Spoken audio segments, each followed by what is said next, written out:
Hello everyone. Now let's start with the previous year question as I have promised you. So here we go with the first topic that is nutrition और इसके अंदर हम previous year question discuss करते हैं. So सबसे पहला question है mention the raw material जो कि required होते हैं photosynthesis के लिए. इसका मतलब है कि कौन कौन सी चीज़ें हमें require होती हैं photosynthesis कराने के लिए. So the raw material which are required for the photosynthesis सबसे पहला है carbon dioxide, दूसरा है आपका water, third is light and fourth is chloroplast. Carbon dioxide हम कैसे लेते हैं? स्टोमेटा के through by the process of diffusion. Okay. Water हम कैसे लेते हैं? रूट्स के through by the process of osmosis. Light क्या करेगी? लाइट हमें सारी चीज़ों को कंबाइन करके इस रिएक्शन को पूरा करने के लिए रिस्पॉन्सिबल होगी. और क्लोरोप्लास्ट वो जगह होगी जहाँ पर फूड बनेगा. ठीक है. So this is the first question. Now move ahead to the next question. State the location and function of the gastric gland. यहाँ पर मैं फंक्शन अभी नहीं बता रही हूँ क्योंकि नेक्स्ट क्वेश्चन में फंक्शन के बारे में हम डिस्कस करेंगे. अभी हम लोकेशन की बात करते हैं. तो लोकेशन एंड फंक्शन. लोकेशन क्या होगी? Wall of the stomach. Gastric gland कहाँ होते हैं? In the wall of the stomach. और ये क्या करते हैं? They are responsible for the digestion of the protein. So देखिए अब नेक्स्ट क्वेश्चन सेम यही है. इसका मतलब ये क्वेश्चन बहुत इंपॉर्टेंट है. Name the gland present in the wall of the stomach that release the secretion for the digestion of the food and write the three component of secretion that are released by these gland. तो stomach के अंदर क्या होता है? Stomach के अंदर muscular wall के अंदर गैस्ट्रिक ग्लैंड्स होते हैं और गैस्ट्रिक ग्लैंड क्या करते हैं? They secrete gastric juice. ठीक है. और गैस्ट्रिक जूस के अंदर क्या होता है? सबसे पहला होता है पेप्सिन. पेप्सिन का काम क्या होगा? कि प्रोटीन को ब्रेक डाउन कराएगा. दूसरा होगा HCl. HCl का काम क्या होगा? मीडियम को एसिडिक बनाएगा. तीसरा होगा म्यूकस. और म्यूकस क्या करेगा? क्योंकि एसिड है यहाँ पर तो स्टमक को प्रोटेक्ट करके रखेगा. स्टमक की वॉल को प्रोटेक्ट करके रखेगा HCl से. और यहाँ पर क्या होगा? यहाँ पर एक कवरिंग होगी म्यूकस की ताकि स्टमक की वॉल प्रोटेक्टेड रहे. ठीक है. सो ये सारी चीज़ें सिक्रीट हो रही हैं तो यही हम फंक्शन में लिख देंगे कि गैस्ट्रिक जूस का क्या काम होता है? पेप्सिन सिक्रीट करना ताकि प्रोटीन डाइजेस्ट हो जाए. HCl सिक्रीट करना ताकि मीडियम एसिडिक रहे. और म्यूकस को सिक्रीट करना ताकि जो लाइन है, इनर लाइनिंग है, वो प्रोटेक्टेड रहे. उसके बाद फिर नेक्स्ट क्वेश्चन है state the role played by the following in the process of the digestion. सबसे पहला है ट्रिप्सिन, दूसरा है लाइपेज. और हमें बताना है कि जो फिंगर लाइक प्रोजेक्शन होते हैं स्मॉल इंटेस्टाइन में उनके दो फंक्शंस. तो सबसे पहले बात करते हैं ट्रिप्सिन के बारे में. ट्रिप्सिन क्या होता है? ट्रिप्सिन प्रोड्यूस होता है पेनक्रियास से. किस फॉर्म में? इनएक्टिव ट्रिप्सिनोजन फॉर्म में. ट्रिप्सिन को कन्वर्ट करते हैं हम ताकि जो प्रोटीन है वो पेप्टोन्स में कन्वर्ट हो जाए और पेप्टोन्स पेप्टाइड में कन्वर्ट हो जाए और अल्टीमेटली हमारे पास अमीनो एसिड आ जाए. तो ट्रिप्सिन का काम क्या होता है? प्रोटीन को डाइजेस्ट कराना. लाइपेज क्या करता है? लाइपेज भी पेनक्रियास से सिक्रीट होता है स्मॉल इंटेस्टाइन में. लाइपेज का काम होता है फैटी एसिड को फैट को फैटी एसिड्स एंड ग्लिसरॉल में कन्वर्ट करना. ठीक है. तो यहाँ पर लाइपेज का काम है कि फैट को डाइजेस्ट करेगा और ट्रिप्सिन का काम है कि प्रोटीन को डाइजेस्ट करेगा. अब जो वॉल होती है स्मॉल इंटेस्टाइन के अंदर उसके अंदर फिंगर लाइक प्रोजेक्शन होते हैं जिनको हम कहते हैं विलाई. विलाई का फंक्शन क्या होता है? सबसे पहला कि सरफेस एरिया को क्या करता है? ये इंक्रीज करता है ताकि एब्जॉर्प्शन हो जाए स्मॉल इंटेस्टाइन में. और the large surface area of the small intestine की वजह से रैपिड एब्जॉर्प्शन हो जाता है. ठीक है. सबसे पहला काम हो गया कि एब्जॉर्प्टिव सरफेस को इंक्रीज करना. दूसरा क्योंकि एब्जॉर्प्टिव सरफेस इंक्रीज हो गया है तो इसकी वजह से रैपिड एब्जॉर्प्शन हो जाएगा डाइजेस्टिव फूड का. Now the fifth question explain the significance of photosynthesis. और हमें लिखनी है एक बैलेंस्ड केमिकल इक्वेशन. तो सबसे पहले हम बात करते हैं वाई फोटोसिंथेसिस इज इम्पॉर्टेंट. सबसे पहली चीज़ फूड. ग्रीन प्लांट क्या करते हैं? रॉ मटेरियल्स लेके CO2 एंड वाटर लेके फोटोसिंथेसिस करते हैं ताकि हमें फूड मिल जाए. और बिना इस फूड के पूरा इकोसिस्टम नहीं चलेगा अगर ग्रीन प्लांट फूड नहीं बनाएंगे. दूसरा है ऑक्सीजन. ऑक्सीजन जो कि प्रोसेस ऑफ द फोटोसिंथेसिस से आ रहा है. ठीक है. ये किसके लिए रिस्पॉन्सिबल होता है? एनिमल्स को ज़रूरत होती है और ह्यूमंस को ज़रूरत होती है. बिना ऑक्सीजन के रेस्पिरेशन नहीं होगा. ठीक है. और respiration is also taking place in the microbes also. ठीक है. तो ऑक्सीजन क्या करता है? ऑक्सीजन सपोर्ट करता है कंबक्शन ऑफ फ्यूल्स के लिए भी. तो ऑक्सीजन बहुत इंपॉर्टेंट है हमारे लिए, माइक्रोब्स के लिए और फ्यूल्स वगैरह को कंबस्ट करने के लिए. नेक्स्ट है फ्यूल्स. ठीक है. तो फॉसिल फ्यूल हैं जैसे कोल है, ऑयल है, नेचुरल गैस है. ये सारी चीज़ें कैसे हुई है? जो स्टोर्ड सोलर एनर्जी है मिलियंस ऑफ ईयर, जो फोटोसिंथेसिस हुआ है मिलियंस ऑफ ईयर के बाद, ये सारी चीज़ें हम फ्यूल के फॉर्म में लेते हैं जब ये कंप्रेस्ड हो जाती है under the surface of the earth.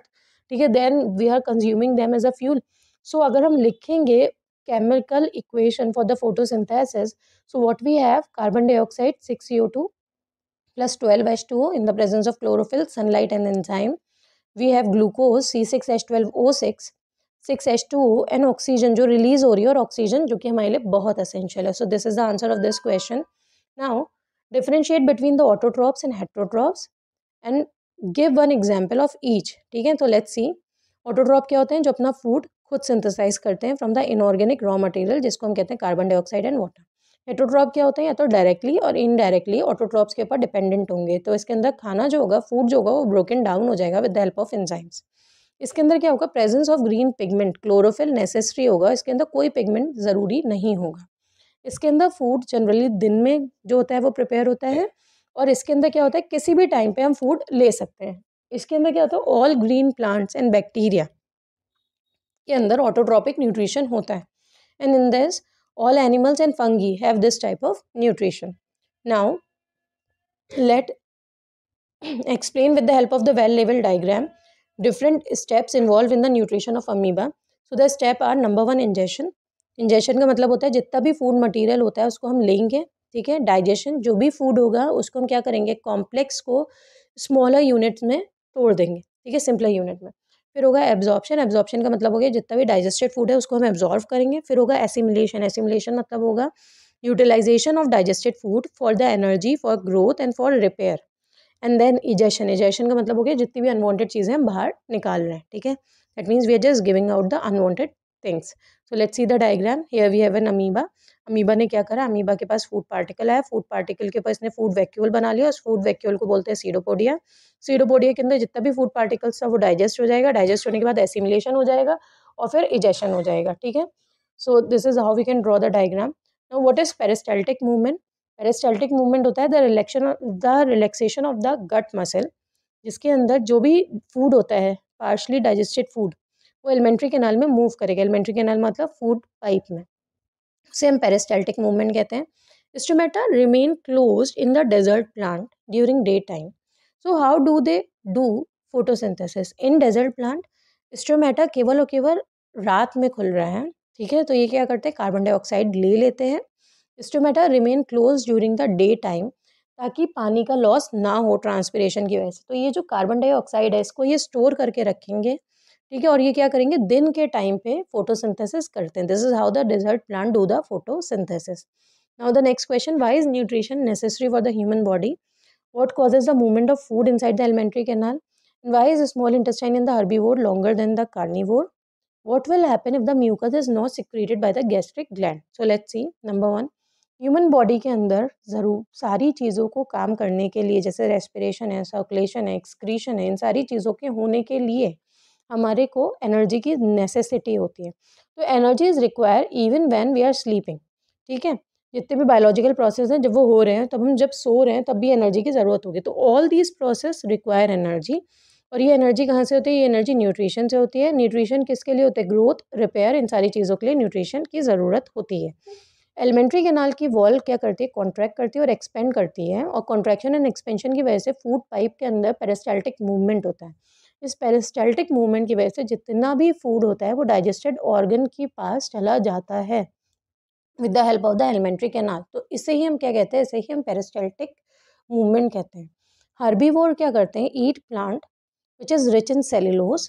ठीक है, और सेलुलोज को क्या होता है? Cellulose take longer time for the digestion. ठीक है, in the presence of symbiotic bacteria. Therefore जो स्मॉल इंटेस्टाइन होता है वो लॉन्गर होता है हर्बीवोर्स में. और कार्निवोर क्या करते हैं? दे ईट फ्लैश. तो फ्लैश क्या होता है? ईजियर होता है डाइजेस्ट करने के लिए, एंड इसके अंदर सेलुलोज नहीं होता है. देयरफॉर इनके अंदर क्या होता है? शॉर्टर इंटेस्टाइन होता है as compare to the herbivore. ठीक है, नाउ गैस्ट्रिक ग्लैंड क्या करते हैं? HCl सिक्रीट करते हैं, म्यूकस सिक्रीट करते हैं, रेनिन एंड पेप्सिन. रेनिन क्या होता है? जो छोटे बच्चे होते हैं उनमें प्रोटीन के डाइजेशन के लिए होता है. पेप्सिन हम लोगों के अंदर डाइजेशन के लिए हो गया. तो the mucus protect the inner lining of the stomach. ये सब हमने पढ़ा हुआ है. From the action of the HCl and enzyme. In the absence of the mucus क्या हो जाएगा? There will be erosion of the inner lining of the stomach leading to the acidity and ulcer. So these are the secretion of the gastric gland. और mucus क्या करता है? Mucus protect करता है from the HCl के action से. Now this is the last question. State the form in which the following are stored. Number 1, unused carbon dioxide in plant, energy derived from the food in human, and describe the process of nutrition in amoeba with the help of the diagram. ये हमने already करा है। तो unused carbon dioxide क्या होता है, carbohydrate, sorry, unuse carbohydrate in plant. Unuse carbohydrate are stored in the form of the complex sugar, और उस कॉम्प्लेक्स शुगर को हम बोलते हैं स्टार्च। और ये क्या होता है, ये complex sugar later break down हो जाती है into simpler sugar glucose when energy is needed. और अब नेक्स्ट है the energy derive from the food in human. तो assimilation of the food molecule hold energy. जो एसिमुलेशन हो रहा है उसके अंदर जितने भी फूड मॉलिक्यूल हैं वो होल्ड कर रहे हैं एनर्जी, किसमें, केमिकल बॉन्ड्स के फॉर्म में। So the bond energy release हो जाएगी ऑक्सीडेशन के टाइम पे, और ये एनर्जी क्या होगी, ये एनर्जी बॉन्ड बनाएगी between ADP and inorganic phosphate, ताकि एटीपी बन जाए, ठीक है, एडेनोसिन ट्राइफॉस्फेट बन जाए। और these bond are later broken down by the enzymatic hydrolysis, and energy release हो जाती है जो कि यूटिलाइज होगी, सारी चीज़ें जो भी एनर्जी होगी वो यूटिलाइज होगी सेलुलर प्रोसेसेस में, ठीक है। तो ये हो गया हमारा दूसरा क्वेश्चन जो हमारा था, the energy derive from the food in human. तो पहला हो गया, जितना भी फूड मॉलिक्यूल है वो केमिकल बॉन्ड्स बनाएगा, एडीपी और इनऑर्गेनिक फॉस्फेट एटीपी बना के जो ये बॉन्ड होंगे उनको क्या करेगा, the broken down by the hydrolysis, and energy जो हो जाएगी वो यूटिलाइज हो जाएगी सेलुलर प्रोसेसेस में। अब जो लास्ट पार्ट है वो है इंजेक्शन इन अमीबा, जो हमने ऑलरेडी डिस्कस किया है। तो सबसे पहला क्या हो जाएगा, इंजेक्शन हो जाएगा जिसके अंदर फूड ये लेगा, फिर डाइजेशन हो जाएगा जिसके अंदर कॉम्प्लेक्स फूड जो जाएगा स्मॉलर पार्टिकल्स में तोड़ देगा, उसके बाद फिर एब्जॉर्प्शन हो जाएगा, फिर एसिमिलेशन हो जाएगा, जितनी भी चीज़ें होंगी फूड पार्टिकल्स वो एनर्जी, ग्रोथ, रिपेयर, इन सारी चीज़ों में यूज़ हो जाएंगे, और फिर क्या हो जाएगा, एसिमिलेशन के बाद इजेशन हो जाएगा, और डायग्राम आप बना सकते हो। So this is all for the previous year question. In the next class I am going to come up with the next topic, that is respiration. Okay, and then we are going to discuss the previous year question of the respiration also. Thank you so much.